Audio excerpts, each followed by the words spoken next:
There is a taste in here that you cannot find in other vegetables. And the more you eat, the more it's become tasty and you keep on, asking for it. What this farmer in Hawaii is talking about is not a vegetable, it's a tree. And while Vicky Domingo says it has an unusual flavor, there's more to this tree than meets the taste buds. You keep on eating and eating and you can feel your body is more energetic, more healthy, and you can see the difference. You're not dropping, you keep on, just so active. Domingo says she has grown this tree on her farm for more than 25 years. She harvests moringa twice a week all year round.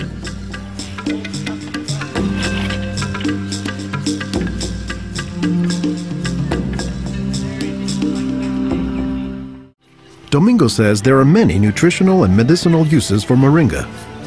All parts of the tree are usable, from the roots to the stem, to the leaves, to the flowers, and to the pod. The roots, you can use that as a tea. And then the trunk, you can scrape it, squeeze it, get the juice, put in your cut skin, and your skin will heal. Dr. Will McClatchy is an ethnobotanist at the University of Hawaii. He studies the ways that humans interact with plants. Moringa is one of these trees that is a multi-purpose plant that fulfills such a high percentage of kind of basic needs that when people get used to using it, they really can't see what it's like to live without it. And many cultures don't. Today, moringa is used as a remedy and, in essence, a multivitamin in many of the world's warmest regions. Moringa is used widely in Africa and South Asia, and it's been introduced into South America and Central America, where it's also being used. So, this is not just a plant of a single community. This is a plant that really does do extraordinarily well in some of the most difficult areas, in areas that are very hot, areas that are very dry, areas where other things are very difficult to cultivate. I don't think they're actually the most attractive tree. They're more a tree that you look at and you sort of love the way you love a scruffy friend or a scruffy dog, because the branches sort of splay here and there, and they get burdened down with huge quantities of fruits on them. And that's actually what makes the tree so remarkable, is that it's such a generous tree. And that's because people have found multiple uses for so much of the tree, including its seeds. They're full of oil. You press the seeds, and then this wonderful aromatic oil comes oozing out, which you can use for cooking, you can use for cosmetics or lubrication or whatever. And the cake, the press cake, the stuff that's left over after pressing the seed, that is what's used for water purification. Water purification, Olson says, is especially useful in developing countries where clean water is hard to come by. But the benefits don't stop there. Some of the things I think are most exciting about moringa is, for example, the high vitamin content. There's a lot of vitamin A in the leaves. And worldwide, that's a problem. A lot of people have problems in development of their eyes because they don't have enough vitamin A. Moringa's vitamin A content, and its content of vitamins in general, has caught the attention of scientists around the world. So I started to read about moringa, and I was absolutely amazed about the richness in nutrients, in many antioxidant compounds, in vitamins. Dr. Monica Marcoux is a pharmacologist who has studied many plants. She has done extensive research on moringa and says it has significant nutritional potency. This subject is one of the topics of her recently published book, Miracle Tree. To me, it was just a natural pathway from my scientific background and my love for trees to writing this exciting book on one of the most exciting and extraordinary trees of our world. Marcoux spends much of her time looking at trees and plants, both as a pharmacologist and as an artist. While Marcoux, the nature photographer, is grabbing shots of plants, Marcoux, the pharmacologist, says she has a bigger concern.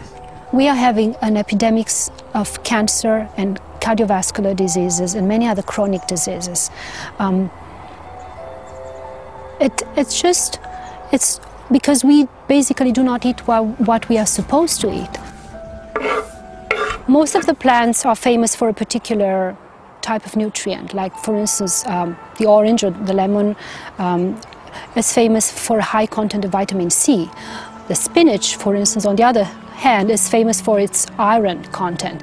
Moringa is very unusual because this single plant contains a wide variety of nutrients, but also in quite very high amounts. Marcoux says this concentration of nutrients combined with low calories and low sodium content makes moringa an ideal energy food or supplement that can help offset the typically unhealthy Western diet. Many of the Westerners are also deficient in antioxidant and anti-aging substances that are mostly found in plants.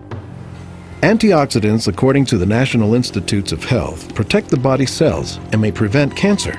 And Marcoux says moringa is a treasure trove of antioxidants that happen to work hand in hand. Antioxidant substances and antioxidant vitamins work together in the body. For instance, it's known that selenium works better in the presence of vitamin E. Moringa has high amounts of selenium and has also vitamin E. Moringa is well known for being a good source of leafy green vegetable protein.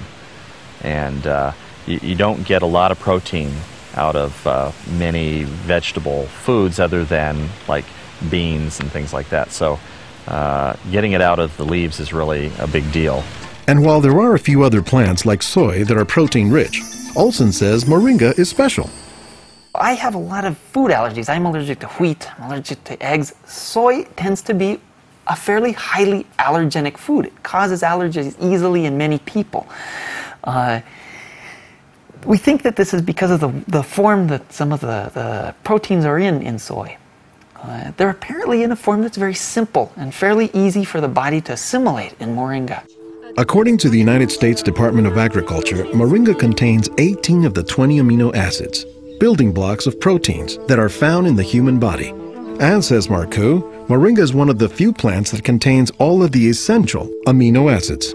Moringa contains all the 9 essential amino acids that actually we cannot produce. Their presence, but also their ratio, is very beneficial, and it is estimated that this ratio is very good for absorption and for being bioavailable to our bodies. In most of sub-Saharan Africa, any baby has a 20% chance of dying before he reaches the age of 5. In some countries, up to 40%. And even those who survive past the age of 5, up to half or more will suffer from malnourished physical and mental development. As the former regional representative for Church World Service in Senegal for 16 years, it was Lowell Fugle's mission to help local clinics develop ways to save children at risk to malnutrition. So Fugle went to work, both planting moringa trees and, more importantly, educating healthcare workers on how moringa can help stave off malnutrition.